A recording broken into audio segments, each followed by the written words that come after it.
y a beaucoup d'images, beaucoup de préjugés qui circulent sur les squats. On a justement écrit un rapport pour déconstruire cette image qu'on a du squat et revenir à la réalité des personnes qui le vivent et qui est une réalité qui n'est pas très réjouissante. Alors Ici Mars, ça veut dire itinéraire et situation de vie en squat à Marseille. C'est un projet de recherche communautaire porté par une douzaine d'acteurs, acteurs de la recherche, acteurs de la société civile et acteurs institutionnels. Et on sait que quand on n'a pas de données, qu'on n'a pas de boussole, c'est difficile de trouver des solutions adaptées aux problématiques des personnes en situation de vulnérabilité. C'est le premier projet qui vise à estimer cette population cachée vivant en squat et à qualifier leur parcours de vie.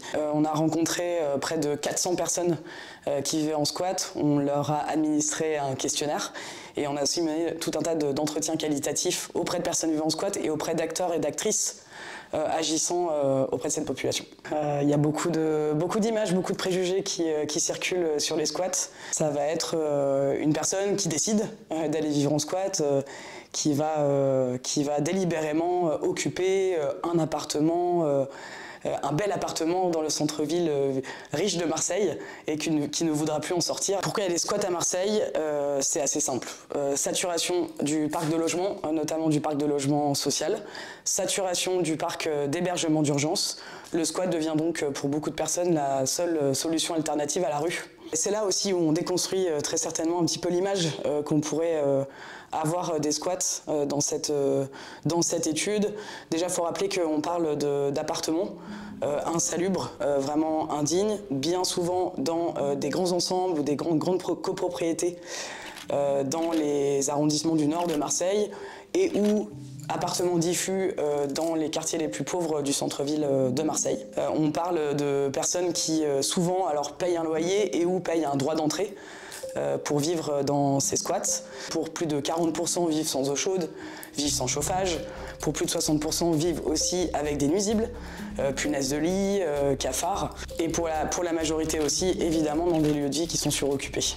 On est loin du grand luxe. Donc on parle effectivement de plus de 6000 personnes vivant en squat à Marseille. On constate, et on le pressentait, que c'est une population qui est très isolée, qui est très éloignée des services, très éloignée des acteurs, et notamment des acteurs associatifs. Et pourtant, plus de 70% des personnes interrogées expriment le besoin d'avoir un accompagnement, notamment administratif. On est sur des besoins en santé qui sont aussi alarmants. On est sur des besoins alimentaires également très alarmants. On est quand même à plus de 60% des personnes qui sont soit en situation de faim modérée, soit en situation de faim sévère. On fait face à des problématiques d'accès à l'emploi et donc ça se ressent évidemment dans les revenus des personnes. La majorité des personnes n'ont pas de revenus et ou vivent avec moins de 200 € par mois. Alors les parcours sont très divers, c'est assez complexe. Je vous invite pour ça à lire le rapport. Ce qu'on constate, c'est que ce sont souvent des parcours avec de multiples ruptures.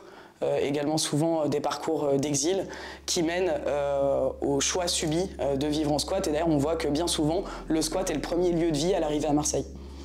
C'est une population qui est difficilement accessible, qui était également invisibilisée, et notamment par les pouvoirs publics. Ça nécessite du courage d'aller regarder en face cette problématique. Et la problématique, évidemment, ne s'arrête pas à Marseille. Donc le projet Ici Mars nécessiterait réellement d'être élargi et d'être reproduit dans d'autres grandes villes de France et plus. On espère vivement que la société civile, les acteurs de la recherche, les pouvoirs publics vont se saisir des résultats de cette recherche pour aller construire de manière conjointe des solutions plus adaptées. Et aujourd'hui, il est évident que la puissance publique va devoir faire preuve d'un courage politique pour continuer à défendre et promouvoir les droits des personnes vivant en squat.